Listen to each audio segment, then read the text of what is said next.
Hello. In this episode, I'd like to talk to you about shame and guilt and why they are both energies are the killer of pleasure, maybe even the enemy of pleasure. So, especially for us women, and when it comes to female enjoyment and female sexuality, obviously there's a lot of shame and guilt stored in our upbringing, in our DNA, in our bodies. Like women have been shamed for their desires, well, basically for the last 2000 years or even longer, like all that programming around why it's not safe and not adorable, or why it's not good to feel certain desires, especially when it comes to the sexual desire, right? Um, but shame and guilt goes in many areas. Obviously, it has the biggest impact in the sexuality field, and it obviously ripples into body shame. It ripples into the shame if you want money, if you want certain things. Like this good girl conditioning is really something that keeps women in place, right? And many women are afraid to tap into their full potential because they are so afraid of that untamed wild side of them.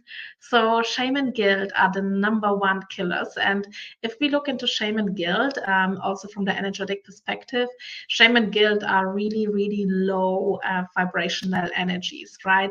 They're very heavy in the energies. And normally when I work with clients around that, it's like, oh, it feels so heavy. It can be felt in the body everywhere, depending on what kind of topic is being worked on, but it normally feels very dense and very heavy, nearly like a rock or like a super solid brick on or rock on your chest and wherever, really.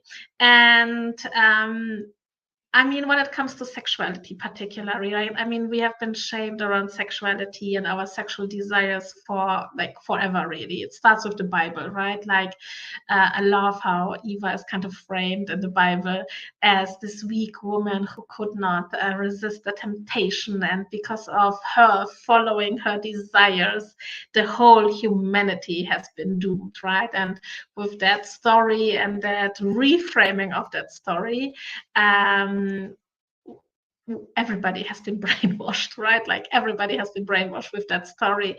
So we basically learn from the beginning it is absolutely not safe to have desires, particularly not sexual desires. There are desires that are safe, right? Like there are desires that we are conditioned that it's okay to have. It kind of depends where you are, where you live in this world. But there are certain things that are socially acceptable, right? But not beyond that. Not absolutely don't go beyond that, right? Don't be too rich, don't be too beautiful, don't be too whatever, right? This fear of being too much, that fear of, oh my God, I'm being too much, is the main reason why you're not living the life that you want, why you're not having the sex that you want, why you're not having the love relationship that you want, why you don't have the money that you want. Like whatever it is, this fear of being too much. And the main reason of fear, of but kind of creating that fear of too muchness, is that shame and guilt. So let's start with shame, because there are still two different emotions and two different programmings.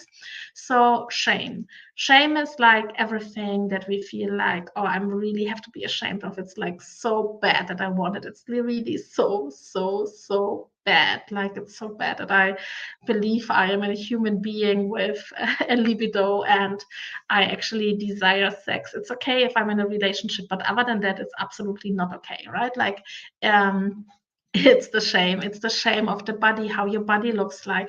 We have been conditioned for, well, so many centuries, really, telling us how our bodies need to be look like. I mean, I feel like I'm now turning 40 this year, and when I think about that, there was a time when we all were told we need to be extremely skinny, and the Kardashians came, and all of a sudden everybody wants to be curvy, and then like it's like we cannot follow these trends, how our bodies are meant to be. And then obviously when we live in different kind of cultures, there are even other cultures, right? There are cultures that think like, oh, actually, when you are curvy, it's extremely attractive. When you live in Brazil, you like having a big butt is super attractive.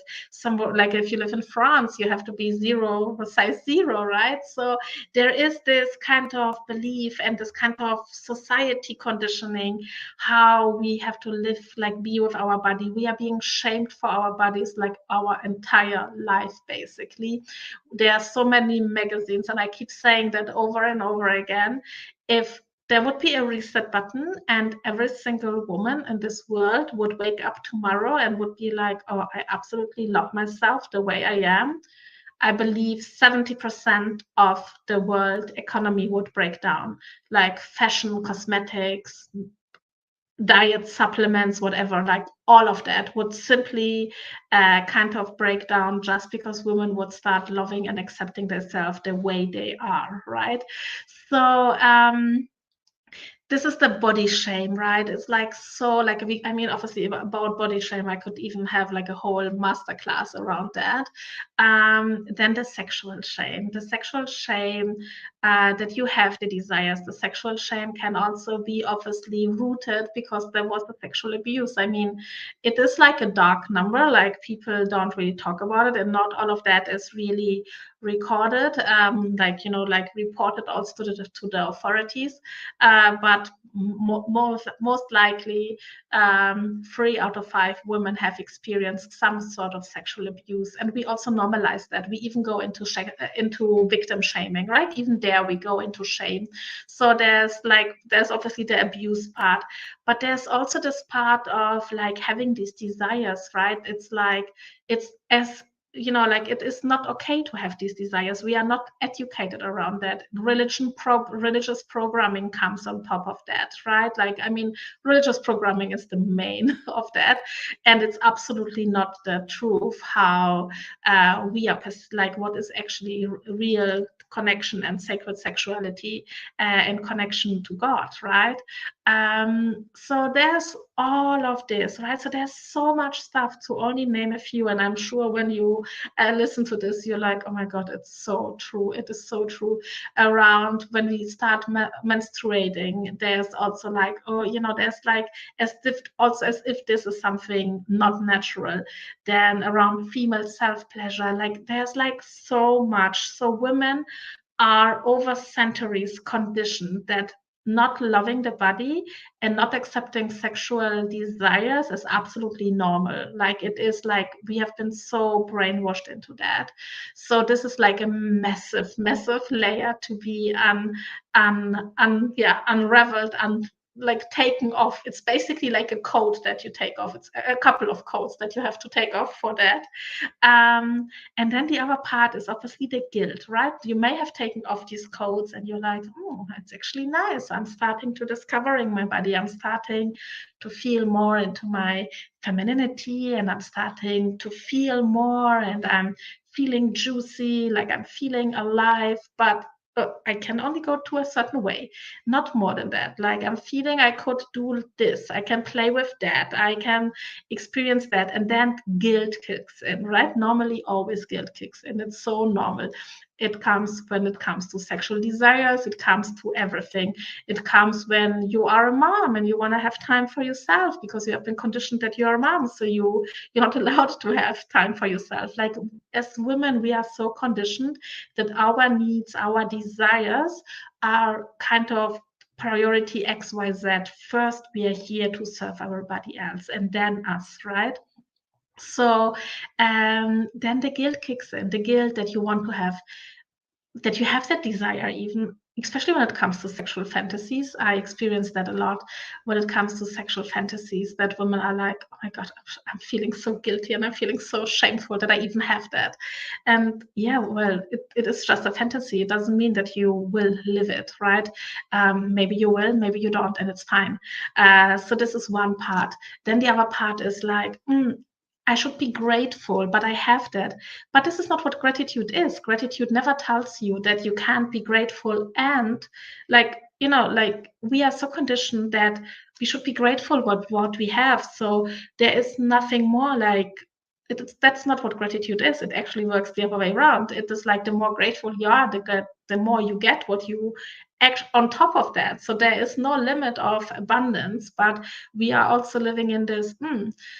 So all of these points that I was sharing with you, these are also the reasons why women struggle so much to allow pleasure in, whether it's sexual pleasure, whether it's joy in general, things that they really enjoy doing, things that make them feel juicy and alive in their body, activities that they feel it's like, oh my God, I'm super playful with that. When I'm doing this, I'm totally enjoying my life.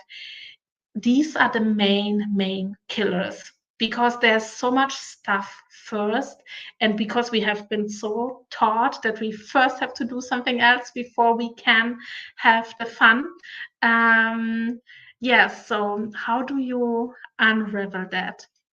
First of all, of course, it's the acknowledgement that you see that it is there, right? You see that it's there and you acknowledge that it is there. And then obviously, you have to work through these layers. It's not just that you say like click and all is gone. It is a deep programming. As I said before, it is a deprogramming that goes through many centuries. So it is really like a whole deprogramming that needs to take place on that level.